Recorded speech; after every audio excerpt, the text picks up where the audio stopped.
Welcome people, Outlandish here with a Star Citizen lore video. As we are all aware, Star Citizen is already a rich universe full of stories and interesting events.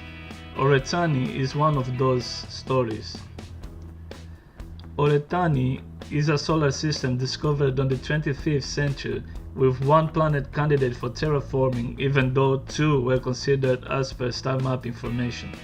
Scientists and their families were immediately sent in to start the terraforming process when the jump point collapsed, leaving the people inside that system isolated. So, what happened to them? Looking to humanity's own history, physics, and some crazy hypothesizing, we will theorize what could have happened to that people.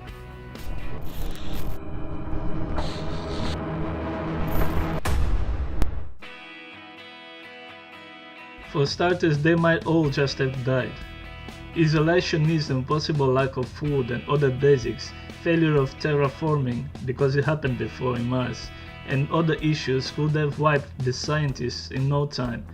But that's no fun, so we will put this option on the side and assume that somehow they did survive. As Sovereign said in Mass Effect 1, "Your civilization is based on the technology of the mass relays. Our technology. By using it, your society develops along the paths we desire." basically meaning that if left alone, human beings will develop different kinds of technology.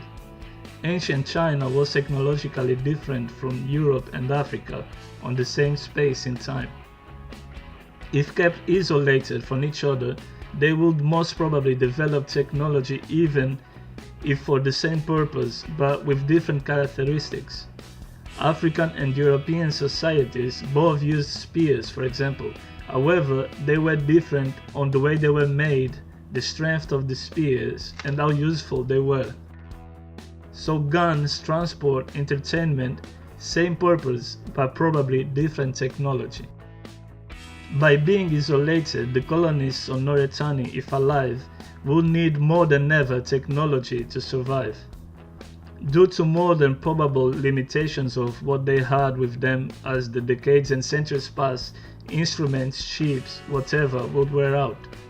To repair and/or replace them, resources brought would end, making the colonists turn to resources available on the planet where they were based, which probably will be different from other resources they could find, for example, on Earth. So adapting those resources will result on inventions and innovations that not necessarily follow the rest of humanity's developments outside of Oretani. On opening the access to them, humanity will probably find a relatively, if not drastically different society technologically speaking. Everything from underdeveloped to being ahead of the rest of the galaxy known races is possible. Culture is amongst the most changeable characteristics of a society. Under certain conditions, what was common and basic standard on a culture a decade ago won't be today. Not many years ago, slavery, for example, was a culturally accepted and even promoted thing. First, it was enslaving similar people, then technologically inferior people, then enslavement based in color. But one day, slavery became culturally and morally unacceptable. Today, it is unthinkable to imagine a culture where slavery is common and acceptable in any form. Culture has changed. We could have millions of examples of that, including transformation of people, societies, emancipation of women, etc. The Oretani people certainly wouldn't escape this natural development of men.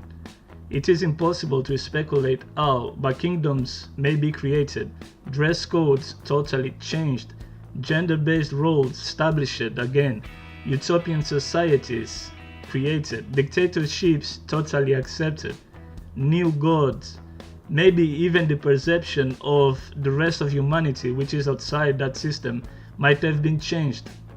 They might, for all we know, even believe now that the rest of humanity does not really exist, it's a myth. or that it was simply destroyed after all centuries have passed and we don't know what they could have saved from their old lives. Doesn't matter what happens when a new jump point is found and the UEE gets back there. They might find an alien people for all we know. These people might be hostile, pacific, or simply receive them as gods perhaps. This is probably the most forgotten issue, but we all know different factors influence human anatomy or physiology. We developed to the bodies we currently have due to a combination of different factors, including survival needs, style of life, Mother Nature conditions around us, gravity, etc. We don't know what conditions they have in there, but let's just look at it from the gravity point of view. Even with terraforming, the planet they are currently living on can have a totally different gravity of Earth's gravity, and that alone can hugely impact physical characteristics. Just as a commentary, two modern-day science fiction franchises look at it on a very interesting way. I'm talking about The Expanse by James Corey and Mass Effect trilogy.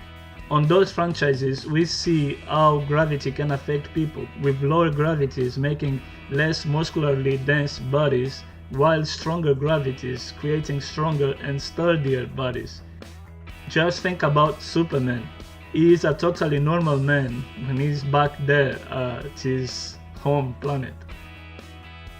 And also, we actually have plenty of observable examples of these effects on astronauts. Just a couple of months in low gravity in space is known to cause low bone density and loss of muscle mass. Certainly, several generations under the same conditions could imply a highly different physiology from the rest of humanity. Summarizing, I believe that we can almost safely assume that we will find very interesting things once Oretani is reachable again. We might find a people culturally different, or technologically different, or physiologically different, or a combination of all of those. A completely alien society, or none of the above, might be waiting. Whatever we find, however, it will be definitely an interesting find and make whoever finds a way back there a hero and the most famous person in the Star Citizen universe. So I hope this is motivation enough for all of you explorer people. Go out and find us a way there.